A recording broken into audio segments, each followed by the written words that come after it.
What happens when an entire galaxy mistakes kindness for weakness?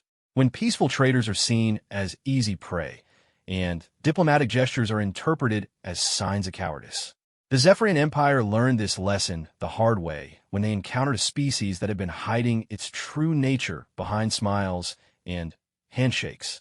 Humans had wandered into galactic society like lost children, eager to make friends and trade stories. For decades, they seemed content to be the galaxy's merchants and mediators, always choosing negotiation over conflict. The major powers watched with amusement as these soft-skinned bipeds offered flowers instead of weapons, poetry instead of threats.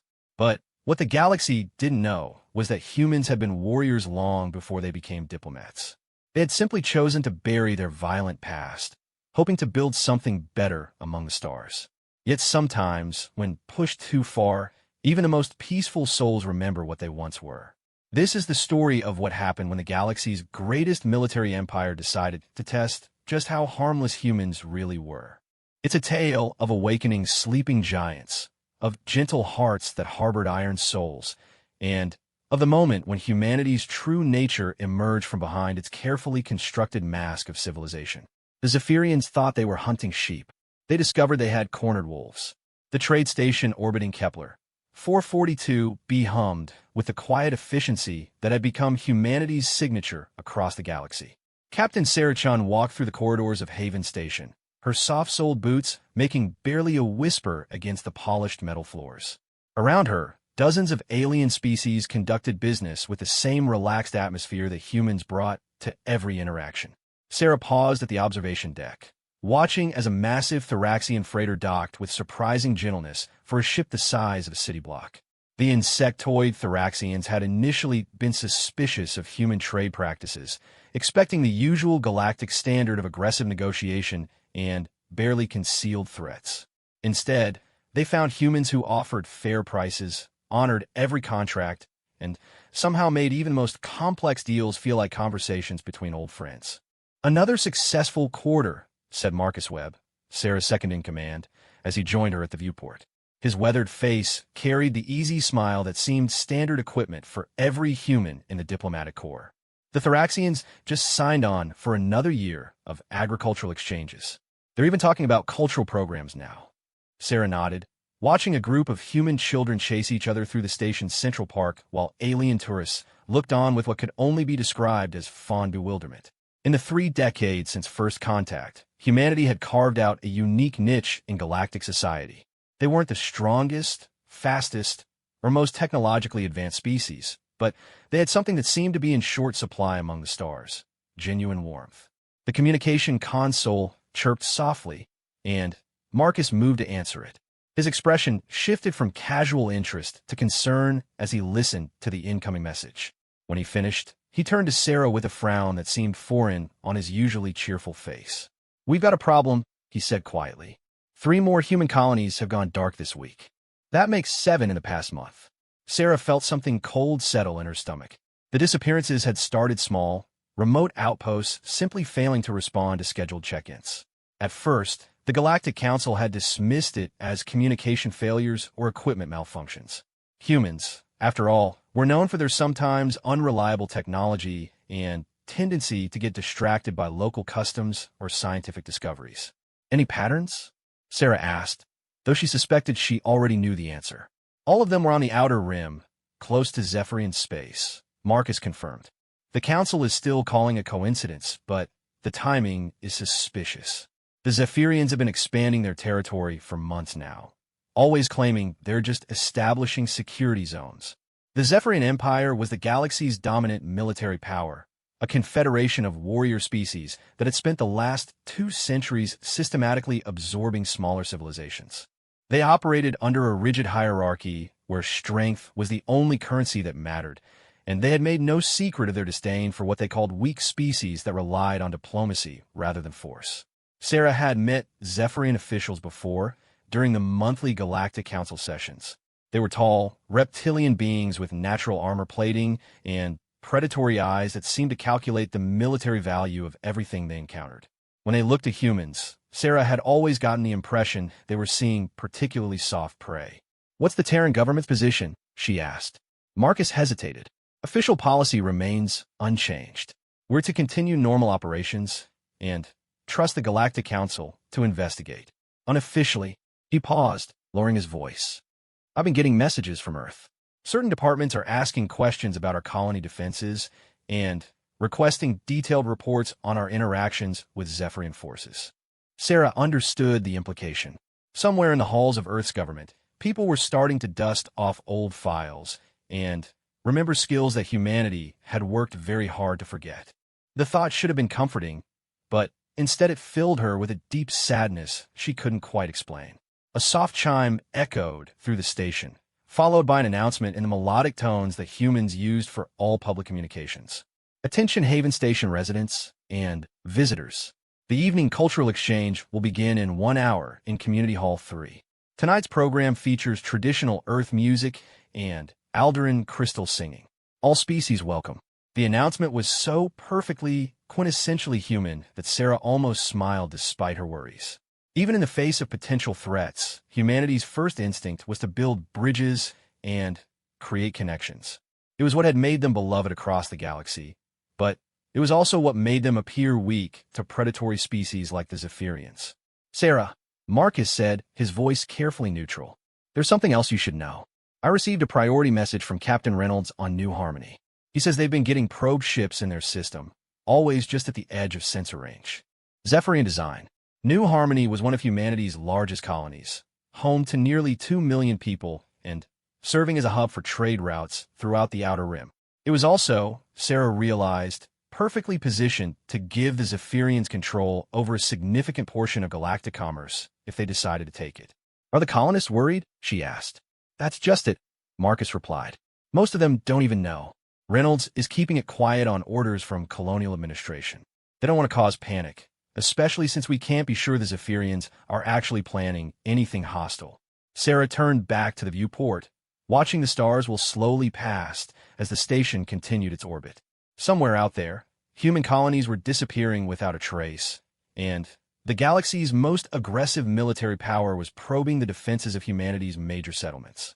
Yet here on Haven Station, children played in parks while their parents conducted business with aliens who had become genuine friends. Marcus, she said finally, I want you to start quietly reviewing our evacuation procedures. Don't make it obvious, just routine maintenance checks on the emergency systems. And see if you can contact Captain Reynolds directly. I want to know more about those probe ships. As Marcus nodded and moved to carry out her orders, Sarah remained at the viewport. She thought about the children playing in the park, about the Thoraxian delegates who had been so pleased with their trade agreements, about the carefully constructed peace that humanity had built in the decades since first contact. It was beautiful, this life they had created among the stars. It was everything their ancestors had dreamed of when they first looked up at the night sky and imagined traveling to distant worlds. But Sarah had studied history, and she knew that beautiful things were often fragile things. The Zephyrians had spent 2 centuries proving that the galaxy belonged to the strong. They had conquered dozens of civilizations, each time justifying their actions by claiming they were bringing order to chaos and strength to weakness. To them, humanity's peaceful nature wasn't admirable, it was an invitation. But what the Zephyrians didn't understand, what none of the galaxy's predatory species seemed to grasp, was that choosing peace and being incapable of war were very different things. Humanity had made a conscious decision to put aside the violent instincts that had once nearly destroyed their homeworld. They had chosen to be merchants and diplomats and bridge builders because they believed the galaxy deserved better than endless conflict. That choice had cost them. Every human who went into space carried with them the weight of their species' violent past, the knowledge of what they had been and what they could become again if circumstances demanded it. They had buried their weapons not because they couldn't use them, but because they feared what might happen if they did. As Sarah watched the stars, she found herself remembering stories her grandfather had told her about the old wars, about soldiers who had fought across continents, and sailors who had battled in the depths of space before first contact changed everything.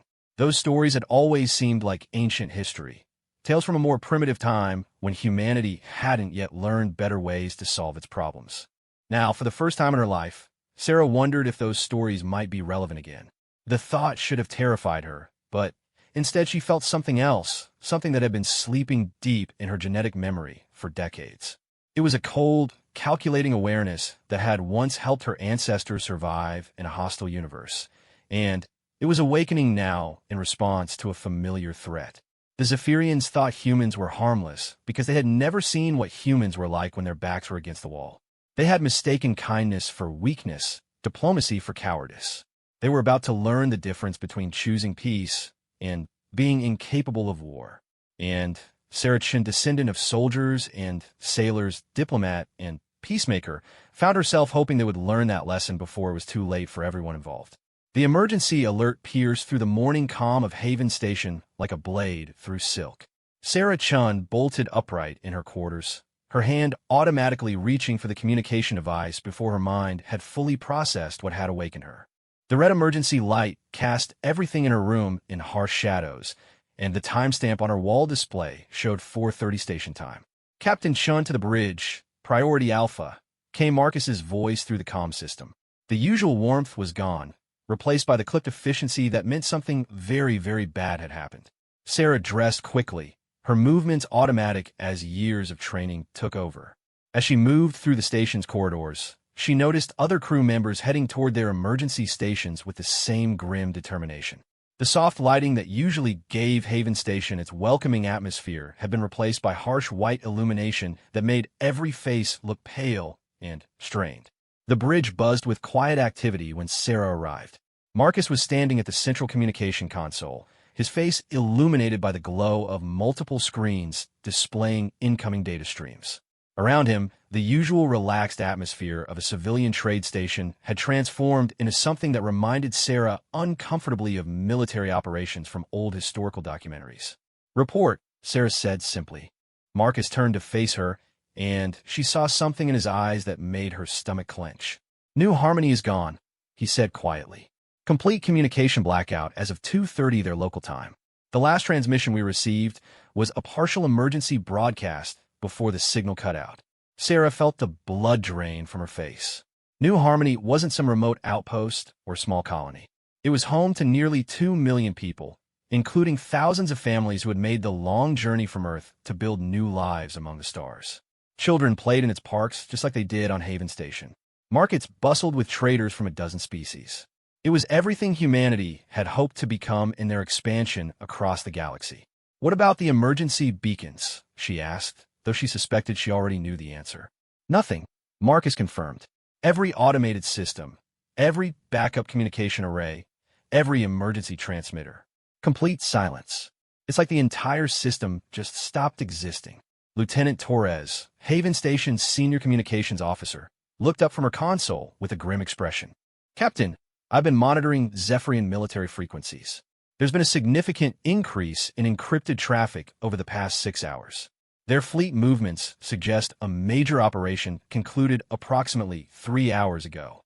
Sarah closed her eyes for a moment, feeling the weight of what was happening settle on her shoulders. When she opened them, she found her entire bridge crew looking at her with a mixture of fear and expectation. There were civilians, merchants, and diplomats and cultural liaisons who had signed up to build bridges between species, not to face military crises. "Have we heard anything from Earth?" she asked. Marcus nodded toward a secured communication terminal in the corner of the bridge. "Priority message came in 20 minutes ago. Eyes only. Your authorization required." Sarah walked to the terminal and entered her command codes, watching as layers of encryption peeled away to reveal a message that had traveled across dozens of star systems to reach her. The face that appeared on the screen was one she recognized, but had never expected to see in this context. Admiral Catherine Reyes had been Sarah's instructor at the Diplomatic Academy 15 years ago. Back then, she had been Professor Reyes, teaching courses on interspecies communication and peaceful conflict resolution. But the Admiral's insignia on her uniform and the military setting visible behind her told a different story about her background, one that Sarah was only now beginning to understand. "Captain Chun," Admiral Reyes began, her voice carrying the authority of someone who had given orders in situations far more dangerous than Sarah had ever imagined. "By the time you receive this message, the situation will have escalated beyond our ability to maintain peaceful solutions. Effective immediately, You are hereby granted emergency authority over all civilian operations in your sector. The Admiral paused, and Sarah could see the weight of years and difficult decisions in her eyes. Sarah, I know this isn't the career you chose, and these aren't the circumstances any of us wanted. But humanity needs people like you right now, people who understand both what we've become and what we once were. The Zephyrians have made their intentions clear, and it's time for us to respond accordingly. Sarah felt something cold settle in her chest as she listened to the Admiral continue. Colonial Defense Command is being reactivated under the authority granted by Emergency Protocol 7. Fleet assets are being recalled and reassigned to protective positions around major population centers. You should expect to see significant changes in both personnel and operational procedures over the coming days. Emergency Protocol 7. Sarah had studied it during her academy training, but it had always seemed like ancient history, a relic from humanity's more violent past that would never be relevant in the peaceful galaxy they had built. The protocol granted sweeping powers to military commanders and suspended many of the civilian oversight mechanisms that normally govern human space operations. Captain Shun, the Admiral concluded, I need you to understand that what's happening now isn't just about defending our colonies. The Zephyrians have declared war on everything we've worked to build over the past 30 years. They've mistaken our peaceful nature for weakness, and they're about to learn the difference.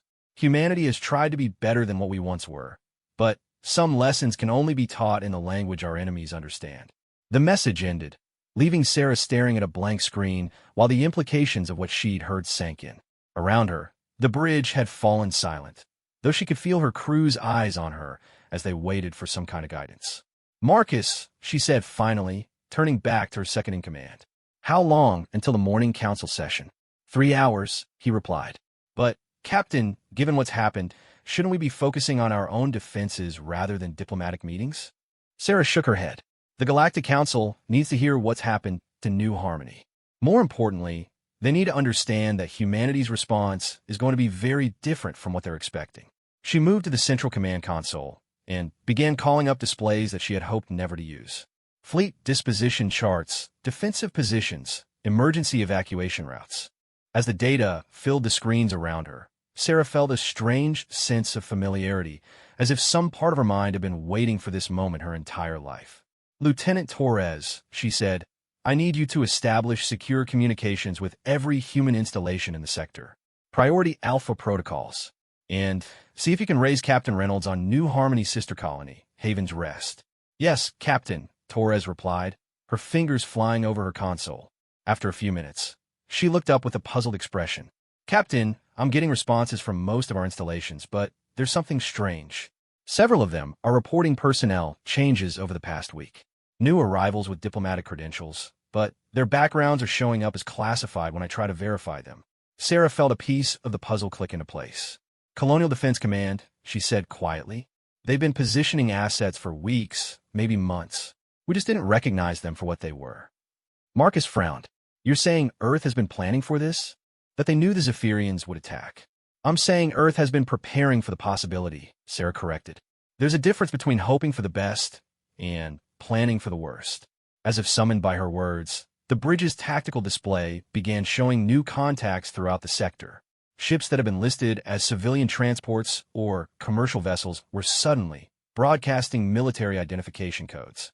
Freighters were deploying weapon systems that civilian ships weren't supposed to have.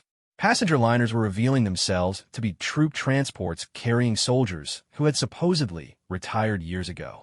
My God, whispered Lieutenant Torres. How many of them are there? Sarah watched the display populate with dozens of contacts, each one representing a carefully hidden piece of humanity's defensive strategy. Enough, she said simply. The question now is whether it will be enough. The communication console chimed with an incoming priority transmission. Marcus activated it, and the main screen filled with the scaled features of Council Speaker Vorthak, the Altarian diplomat who served as the Galactic Council's current chairman. His normally composed demeanor was clearly strained as he looked out from the screen. Captain Shun, Speaker Vorthak began, we have received disturbing reports about the situation in human space. The Zephyrian delegation has requested an emergency session to address what they are calling defensive actions against suspected terrorist activities in the Outer Rim sectors. Sarah felt a surge of anger at the euphemism, but she kept her voice level. Speaker Vorthak, the Zephyrian Empire has attacked and presumably destroyed a human colony world with 2 million civilian inhabitants. This isn't a police action, it's an act of war. The Zephyrians claim they were responding to intelligence suggesting that human colonies were being used as bases for raids on Zephyrian commercial vessels. The speaker replied. They insist their actions were proportionate and legally justified under galactic self-defense statutes. And what evidence have they provided for these claims? Sarah asked, though she already knew the answer. They say such evidence is classified for security reasons. Speaker Vorthak admitted, his expression revealing what he thought of that explanation. Captain Shun, I must ask, what is Earth's official response to these events? Sarah took a deep breath, knowing that her next words would change everything.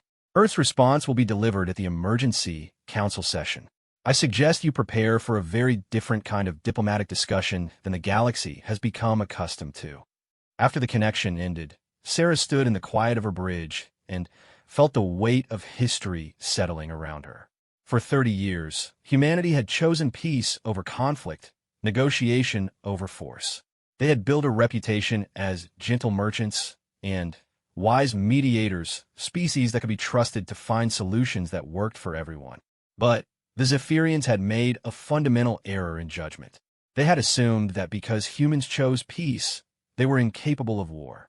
They were about to discover that some choices could be unmade when circumstances demanded it. Sarah Chun, daughter of diplomats and granddaughter of soldiers, looked at the tactical display showing the hidden strength of humanity's space forces and felt something awakening in her blood that had been sleeping since the day humans first reached for the stars. The Galactic Council chamber had never felt so tense. Sarah Chun walked through the massive doors into the amphitheater that had hosted 3 decades of peaceful negotiations, trade agreements, and cultural exchanges. The circular chamber rose in tiers around a central speaking platform, with each species delegation seated in their traditional arrangement. But today, something was fundamentally different. The usual pre-session chatter that filled the chamber had been replaced by an uncomfortable silence. Representatives from dozens of species sat in their designated areas, many casting nervous glances toward the Zephyrian delegation's prominent position near the speaker's podium.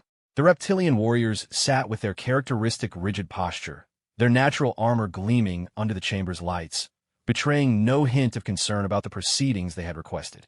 Sarah made her way to the human delegation's traditionally modest seating area, a small section that reflected humanity's relatively recent entry into galactic society. But as she approached, she noticed something that made her pause.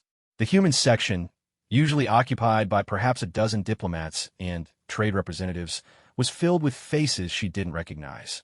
Captain Chun, said a voice behind her. She turned to see a man in his 50s approaching, wearing the standard diplomatic uniform, but moving with a bearing that suggested military training. Colonel Marcus Steele, recently assigned to the Diplomatic Corps. Admiral Reyes asked me to brief you before the session begins. Sarah studied the colonel's face, noting the weathered features and alert eyes that spoke of experiences far removed from conference rooms and trade negotiations. Recently assigned? She asked quietly. Last week, he confirmed, along with about 50 other diplomats who've been scattered throughout the human colonies over the past month. Turns out Earth's been planning for this possibility longer than most of us realized. As they spoke, Sarah became aware of a subtle shift in the chamber's atmosphere. Other species delegations were beginning to notice the changes in the human section, the unfamiliar faces, and the almost imperceptible tension that seemed to radiate from their area. The usual friendly nods and casual greetings that humans typically exchange with other delegations were noticeably absent. Colonel, Sarah said carefully, exactly what kind of message is Earth planning to send today? Before Steele could answer, the chamber's ceremonial bells rang 3 times, signaling the beginning of the emergency session. Council Speaker Vorthak rose from his position at the central podium, his Altarian features grave as he surveyed the assembled delegates. Distinguished representatives, Speaker Vorthak began, his translated words echoing through the chamber's acoustic systems. We have been called to session to address grave allegations of hostile action in the Outer Rim sectors.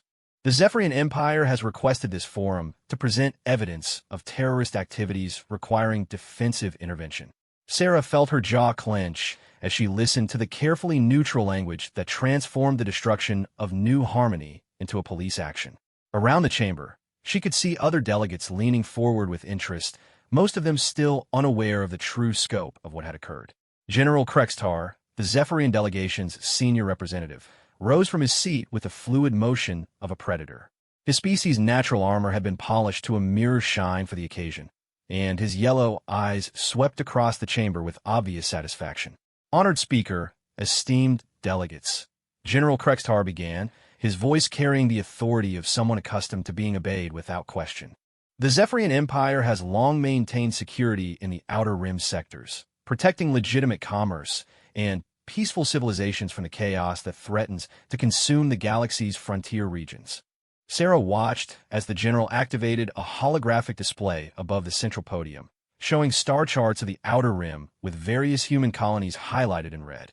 The presentation was clearly designed to make human settlements appear as strategic threats rather than civilian populations. Recent intelligence has revealed a pattern of coordinated raids originating from these supposedly peaceful human settlements. General Krextar continued. Zephyrian commercial vessels have been systematically targeted, their crews killed or enslaved, their cargo stolen to fund further terrorist activities. The accusation hung in the air like a toxic cloud. Sarah could feel the attention of the entire chamber focusing on the human delegation, waiting for their response to charges that everyone present knew were fabricated. This was the moment the Zephyrians had been building toward, the justification they needed to transform their aggression into a righteous crusade. Speaker Vorthak looked toward the human section with an expression of diplomatic neutrality that couldn't quite hide his concern. The human delegation may respond to these allegations, he said formally.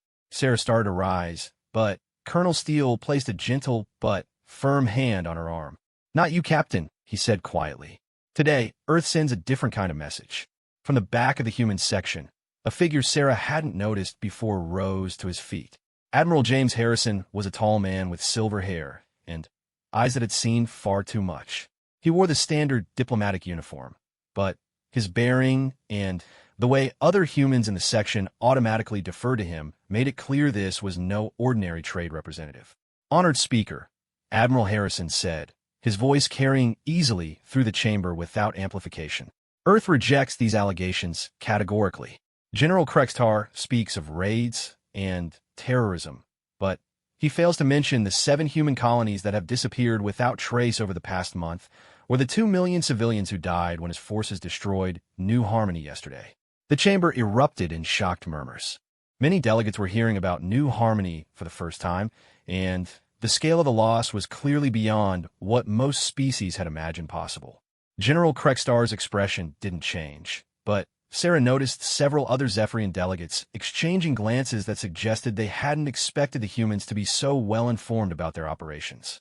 These are serious allegations, Speaker Vorthak said, his diplomatic training struggling to process the magnitude of what was being discussed. General Krextar, how do you respond to the claim that Zephyrian forces destroyed a human colony world? The Zephyrian Empire took appropriate action against a terrorist stronghold. General Krextar replied smoothly. If civilians were present, their deaths are regrettable, but entirely the responsibility of the terrorists who used them as human shields. Sarah felt something cold and sharp settle in her chest as she listened to 2 million lives being dismissed as acceptable casualties.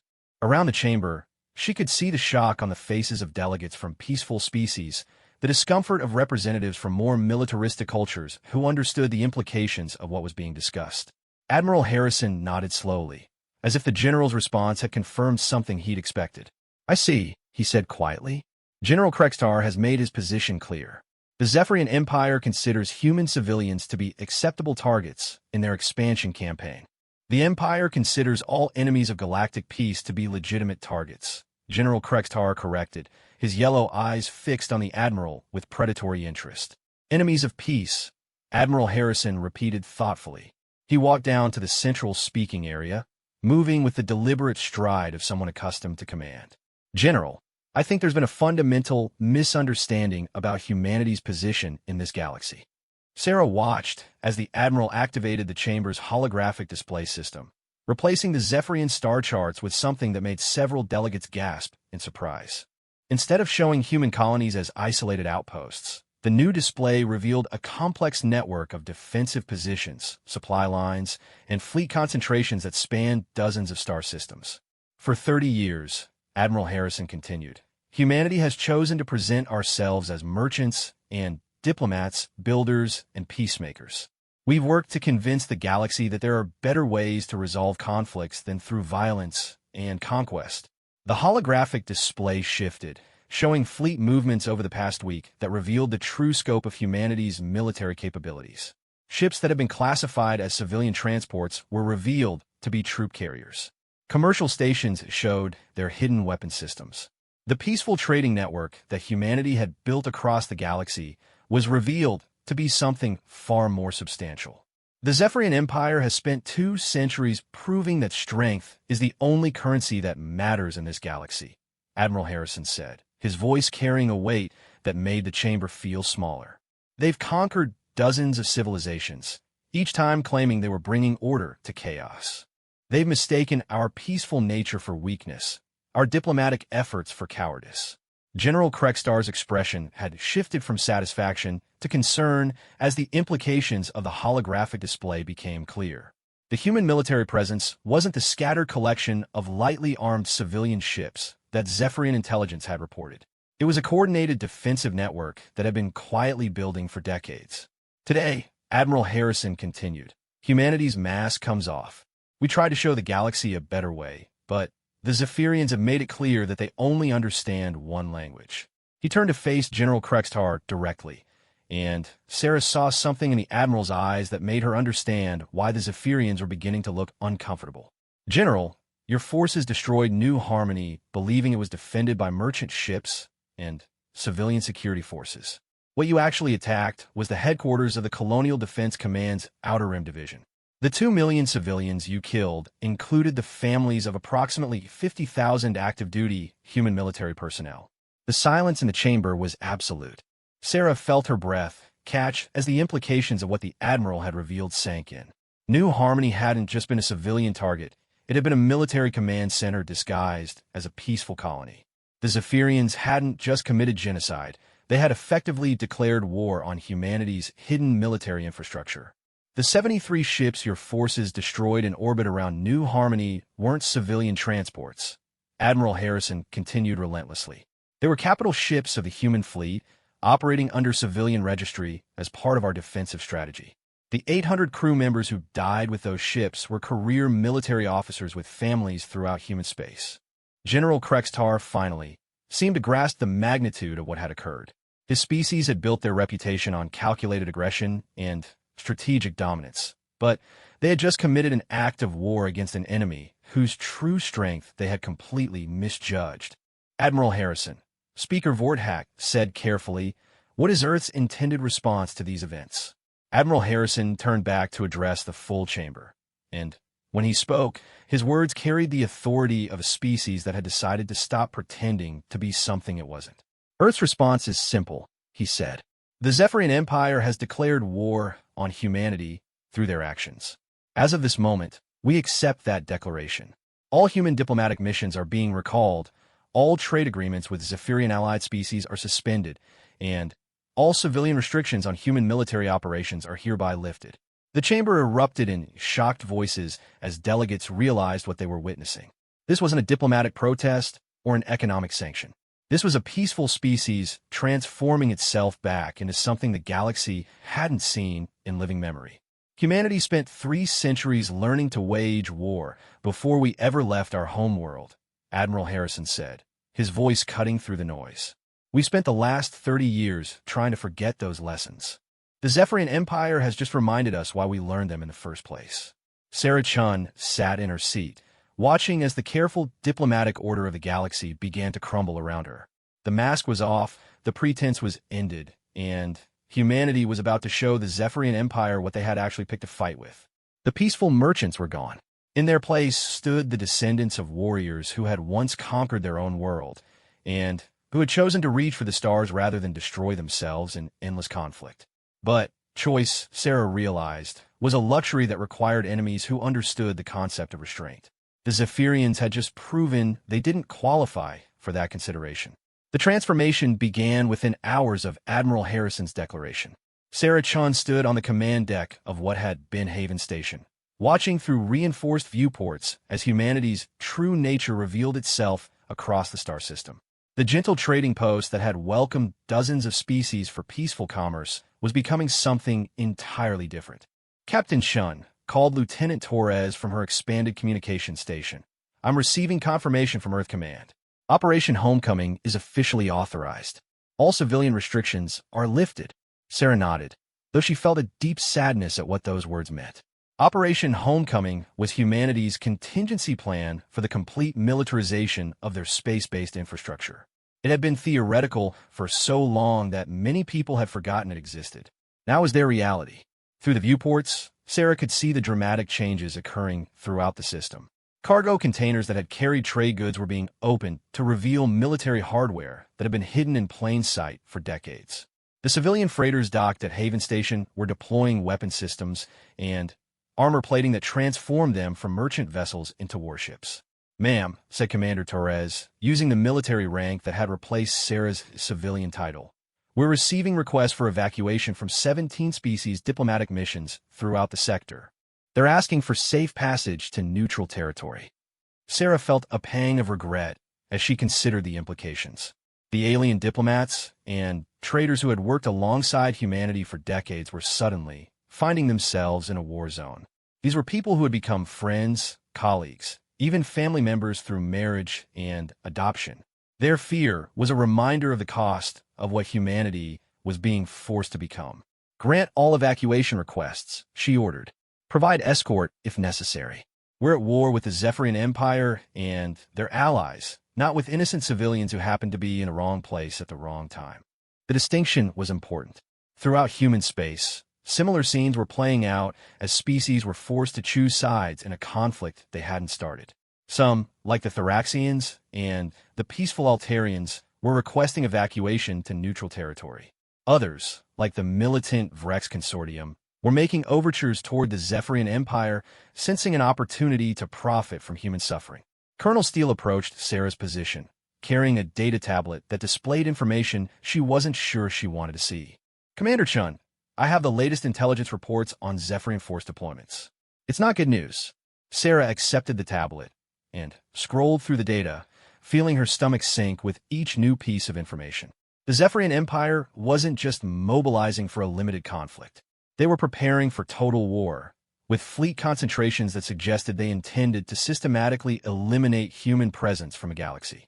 14 battle group formations, she read aloud, each one larger than humanity's entire visible naval force. "Colonel, how exactly are we supposed to fight this?" Steele's smile was grim, but confident. "The same way our ancestors fought enemies who outnumbered them," he said. "By being smarter, faster, and more ruthless than anyone expects us to be." Before Sarah could ask what he meant, the communications board lit up with priority signals from across the sector. Commander Torres worked frantically to process the incoming data, her expression shifting from concern to amazement as she read the reports. "Ma'am," she said finally, "I'm receiving confirmation from Operation Points Alpha through Omega. All hidden assets are reporting successful activation." The main tactical display activated, showing a three-dimensional map of local space that made Sarah's breath catch in her throat. The peaceful trading routes that humanity had established over 3 decades were revealing their true purpose as supply lines for a military network that spanned hundreds of light years. Civilian mining operations were deploying orbital defense platforms that had been disguised as asteroid processors. Agricultural colonies were revealing hidden shipyards where human vessels had been constructed using materials officially listed as farming equipment. Research stations throughout the sector were activating communication arrays that allowed for real-time coordination across distances that should have made such coordination impossible. "My God," Sarah whispered, staring at the scope of what had been hidden in plain sight. "How long has this been planned?" "Since the day we made first contact," Colonel Steele replied. Admiral Reyes and her predecessors understood that hope for the best while preparing for the worst wasn't just good policy, it was essential for species survival. The transformation wasn't limited to hardware. Throughout human space, personnel who had lived civilian lives for decades were reporting to military positions with the efficiency of people who had never really left the service. Sarah's own communications officer, Lieutenant Torres, was suddenly demonstrating tactical awareness and operational knowledge that went far beyond what civilian training would provide.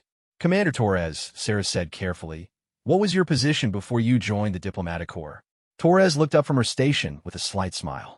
Electronic Warfare Specialist, 3rd Fleet Intelligence Division. My real name is Major Patricia Chin Torres. No relation to you despite the name. I've been maintaining your station's communication security for the past 5 years. Sarah felt the ground shifting beneath everything she thought she knew about her own command. How many of her civilian crew members were actually military personnel maintaining deep cover assignments? How much of humanity's presence in the galaxy was part of an elaborate deception designed to hide their true capabilities? Colonel, she said, turning back to Steele, exactly what kind of force are we deploying? Steele activated a new display that showed human fleet positions throughout the galaxy. What appeared was not the scattered collection of merchant ships and light patrol vessels that galactic intelligence services had cataloged, but a coordinated naval force that rivaled anything the galaxy had seen. The human fleet consists of approximately 800 major combatants, he explained, plus support vessels, logistics ships, and specialized units that bring the total to just over 3,000 active ships. Most of them have been operating under civilian registry, carrying out legitimate trade and exploration missions while maintaining full military capability. Sarah stared at the numbers, trying to reconcile them with her understanding of humanity's place in the galaxy. That's larger than most species' entire space forces. That's the point, Steele confirmed. Humanity learned early that survival in a hostile universe requires preparation for conflicts you hope will never come. We've been building this force for 30 years, hoping we'd never need to use it. The communications board chimed with an incoming priority transmission from Earth. Sarah authorized the connection and found herself looking at Admiral Reyes in what was clearly a military command center rather than the academic office where Sarah had expected to see her former instructor. Commander Chun, Admiral Reyes began, I wanted to personally brief you on your new assignment.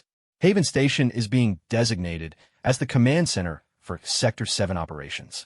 You'll be coordinating defensive actions for 17 star systems and approximately 40 million civilians. Sarah felt the weight of responsibility settle on her shoulders like a physical burden. 40 million lives, depending on decisions she would make in the coming days and weeks. It was a responsibility she had never trained for, never wanted, and couldn't refuse. Admiral, she said, I need to understand the strategic situation. The Zephyrians have numerical superiority in every category I can measure. How exactly do we plan to win this war? Admiral Reyes' expression was serious, but not pessimistic. Commander, the Zephyrians have spent 2 centuries conquering species that fought them conventionally. They expect their enemies to mass fleets for large battles, to contest territory in straightforward engagements where their numerical superiority determines the outcome. And we're not going to do that, Sarah asked. We're going to do something the galaxy hasn't seen in living memory, the Admiral replied. We're going to fight like humans. Before Sarah could ask what that meant, the tactical display shifted to show Zephyrian fleet movements in real time. The enemy forces were deploying in the standard pattern that had served them well in previous conquests, massive battle groups moving to occupy strategic systems and eliminate resistance through overwhelming force. The Zephyrians are predictable, Admiral Reyes continued. They've been using the same basic strategy for 2 centuries because it's always worked. They concentrate their forces, attack and strength, and crush resistance through superior numbers and firepower. That sounds like a winning strategy, Sarah observed. It is against enemies who try to match them strength for strength, the Admiral agreed. But humanity didn't survive 3 centuries of warfare on our own world by fighting fair. We survived by being unpredictable, by striking where enemies didn't expect us, by making the cost of victory higher than our enemies were willing to pay. As if summoned by her words, new contacts began appearing on the tactical display. Human ships that had been listed as destroyed or missing were revealing themselves throughout Zephyrian space, operating behind enemy lines, and gathering intelligence on fleet movements and defensive positions. We've been placing assets throughout their territory for years, Admiral Reyes explained. Deep cover operatives disguised ships, hidden supply caches.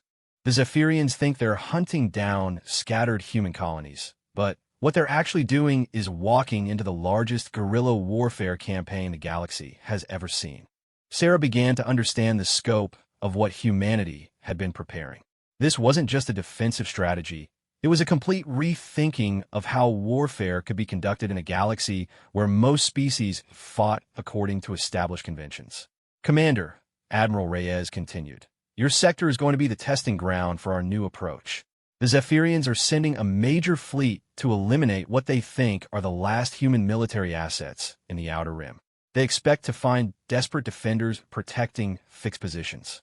And instead, Sarah asked, instead, they're going to learn why humanity spent 3 centuries perfecting the art of making their enemies' lives miserable. The Admiral replied with a smile that was not entirely pleasant. Welcome to asymmetric warfare, Commander. I think you're going to find it interesting. As the Admiral's transmission ended, Sarah looked around the command center that had once been a peaceful trading station. Her crew, revealed now to be experienced military personnel maintaining careful disguises, worked with the efficiency of people who've been waiting years for this moment. Outside the viewports, the transformation continued. Merchant vessels became warships, civilian installations revealed their hidden defenses, and throughout human space, a sleeping giant stretched and began to remember what it had once been capable of. The Zephyrian Empire had spent 2 centuries proving that might makes right in the galaxy. They were about to learn that humanity had spent 3 centuries proving that intelligence, adaptability, and sheer stubborn refusal to quit could overcome any amount of brute force.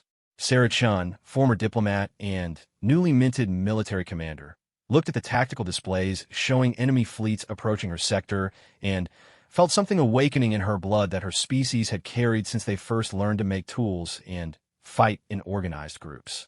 The peaceful merchants were gone. In their place stood the descendants of apex predators, and they were about to remind the galaxy why humans had climbed to the top of the food chain on their own world. 6 months after Admiral Harrison's declaration in the Galactic Council chamber, the war had evolved into something nobody had anticipated. Commander Sarah Chun stood in the tactical center of what had once been Haven Station, now redesignated as Firebase 7, watching real-time displays that showed the complete collapse of Zephyrian military doctrine throughout the Outer Rim. The massive enemy fleet that had been deployed to eliminate human resistance in her sector had suffered losses that defied conventional military logic. 12 battle groups had been reduced to scattered remnants, not through direct confrontation, but through a campaign of harassment, sabotage, and psychological warfare that had left Zephyrian commanders questioning their own tactical manuals.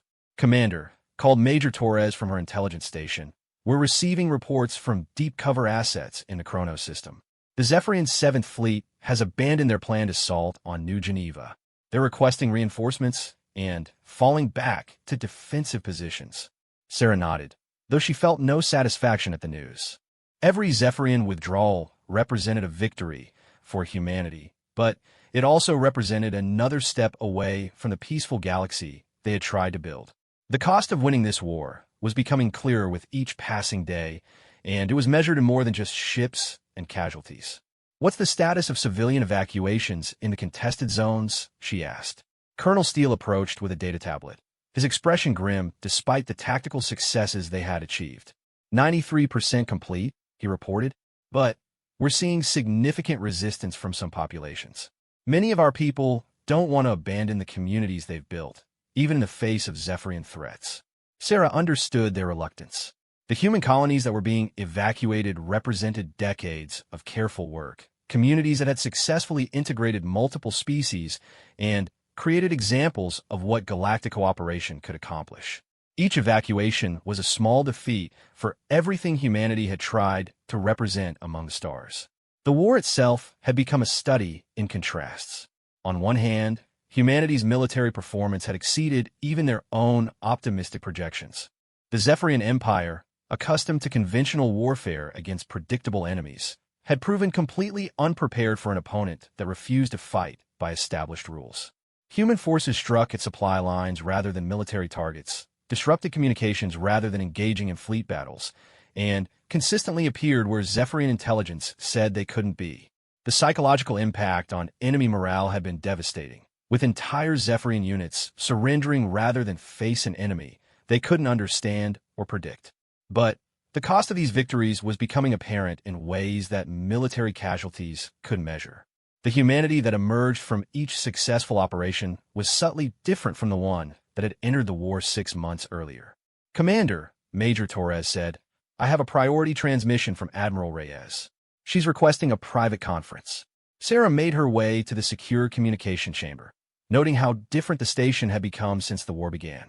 The warm, welcoming atmosphere that had once defined Haven Station had been replaced by the efficient functionality of a military command center. The civilian spaces where alien families had once gathered were now briefing rooms and tactical centers.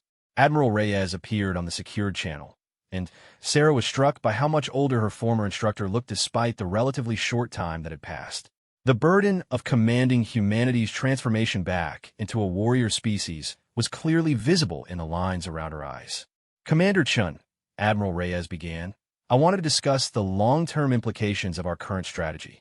Our tactical success has been remarkable, but we're beginning to see concerning trends in how our people are adapting to prolonged military operations." Sarah had been dreading this conversation, though she knew it was necessary. Throughout human space, reports were filtering in about changes in behavior and attitude that went beyond normal military adaptation. Soldiers who had spent decades as peaceful traders were displaying levels of aggression that concerned their commanding officers. Diplomatic personnel were struggling to maintain their civilian identity when surrounded by the constant pressure of military operations. "What are the psychological assessment teams reporting?" Sarah asked. "Mixed results," Admiral Reyes replied. "On the positive side, our people are adapting to military operations faster than anyone predicted. The training and instincts that we thought we had buried are reasserting themselves with remarkable efficiency." "And on the negative side?" Sarah prompted, though she suspected she already knew. "We're seeing a 40% increase in disciplinary actions related to excessive force, unauthorized operations, and what the psychologists are calling predatory behavior manifestation," the Admiral said. "Commander, we're remembering why we chose to leave our violent past behind." Sarah felt a chill as the implications sank in. Humanity's success in the war wasn't just due to superior strategy or hidden military assets. It was also because they were rediscovering instincts that their ancestors had spent generations learning to suppress. The same qualities that made them effective warriors also made them dangerous to the peaceful galaxy they had helped to create. "Admiral," Sarah said carefully, "what happens when the war is over?" "That's the question that keeps me awake at night," Admiral Reyes admitted. "Commander, we're winning this war, probably more decisively than anyone expected. The Zephyrian Empire is beginning to fragment as their subject species realize that the invincible military machine they've feared for 2 centuries can be defeated." Sarah understood the implication. The collapse of the Zephyrian Empire would create a power vacuum that would reshape the entire galaxy. And humanity, having proven their military capabilities, would inevitably be expected to fill at least part of that vacuum. "Are we prepared for that responsibility?" Sarah asked. "I don't know," Admiral Reyes replied honestly. "Commander, in 6 months we've gone from being seen as harmless merchants to being feared as an unstoppable military force. Other species are beginning to calculate whether they'd rather have us as allies or whether they need to unite against us before we become too powerful." As if summoned by her words, Sarah's communication board lit up with an incoming transmission from Speaker Vorthak of the Galactic Council. The Admiral nodded for Sarah to accept the connection, and the Altarian diplomat's worried features filled the secondary screen. "Commander Chun," Admiral Reyes, Speaker Vorthak began, his normally composed manner clearly strained. "I must speak with you about the current state of galactic stability. The Council has received disturbing reports about human military operations in formerly neutral territories." Sarah exchanged a glance with Admiral Reyes before responding. "Speaker Vorthak, human forces have only operated in systems where civilian populations were threatened by Zephyrian aggression. Our mandate is defensive." "That may be true," the speaker replied, "but the effect has been to establish human military presence in systems that were previously unaligned. Several council members are expressing concern about humanity's long-term intentions." Admiral Reyes leaned forward, her expression serious. "Speaker, humanity didn't choose this war. We tried for 30 years to prove that peaceful coexistence was possible, but the Zephyrians decided that our nature made us acceptable targets for genocide. Admiral Reyes, Speaker Vorthak, said carefully, "No one questions humanity's right to defend itself or the justice of your cause. But the galaxy has watched you transform from peaceful merchants to a military force capable of defeating the most powerful empire in known space. That transformation has implications beyond your conflict with the Zephyrians." Sarah understood what the speaker was really saying. The galaxy had become comfortable with humanity as the friendly middleman, the species that could be trusted to mediate disputes and find peaceful solutions. But a humanity that could destroy battle groups and topple empires was something entirely different, something that required new calculations and new alliances. "Speaker," Sarah said, "what exactly is the Council's position?" "The Council recognizes the need for the Zephyrian Empire to be stopped," Speaker Vorthak replied. "But there are increasing calls for post-war restrictions on human military capabilities, international oversight of your fleet operations, and mandatory participation in a new galactic security framework." Admiral Reyes' expression hardened. "In other words, once we've solved everyone's Zephyrian problem, the galaxy wants to make sure we can't solve any problems they don't approve of." "Admiral," Speaker Vorthak said, "surely you understand the concern. Humanity has proven capable of military operations that most species couldn't imagine. The galaxy needs assurance that this capability will be used responsibly." After the speaker's transmission ended, Sarah and Admiral Reyes sat in silence for several minutes, contemplating the future that was taking shape around them. The war against the Zephyrian Empire was entering its final phase, with enemy forces in retreat throughout the galaxy. But victory was bringing challenges that were potentially more complex than the conflict itself. "Admiral," Sarah said finally, "are we the same species that reached for the stars 30 years ago?" Admiral Reyes considered the question seriously. "I don't think we are," she admitted. "The question is whether that's necessarily a bad thing. Commander, we try to be better than our violent past, and that effort created something beautiful. But it also made us vulnerable to predators who saw our peaceful nature as weakness." "And now?" Sarah prompted. "Now we're something new," the Admiral said. "We're not the warriors our ancestors were, because we remember why we chose to leave that path. But we're not the naive idealists who thought the galaxy would welcome us just because we meant no harm." Through the viewport of the communication chamber, Sarah could see human ships moving through space with deadly efficiency, their crews executing operations that would have been impossible for the civilian traders they had pretended to be. The transformation was complete, irreversible, and necessary. But it was also tragic. "Admiral," Sarah said, "when this war is over, what kind of galaxy are we going to be living in?" "One where peace is possible," Admiral Reyes replied, "but only because everyone knows what happens to those who threaten it." Sarah understood. Humanity had tried to build a galaxy where strength wasn't the only currency that mattered, where peaceful species could prosper without fear of aggressive neighbors. The Zephyrians had proven that such a galaxy wasn't sustainable without guardians willing to enforce the peace. Now humanity would be those guardians, protectors of the gentle galaxy they had tried to create. It was a responsibility they had never wanted, a role they had hoped to avoid. But it was also, perhaps, the price of making their dream of galactic peace a reality. The war was ending, but the peace that followed would be built on the understanding that humanity was no longer the harmless species that had wandered into galactic society 30 years earlier. There was something more dangerous and more necessary. The sleeping giant had awakened, and the galaxy would never be quite the same.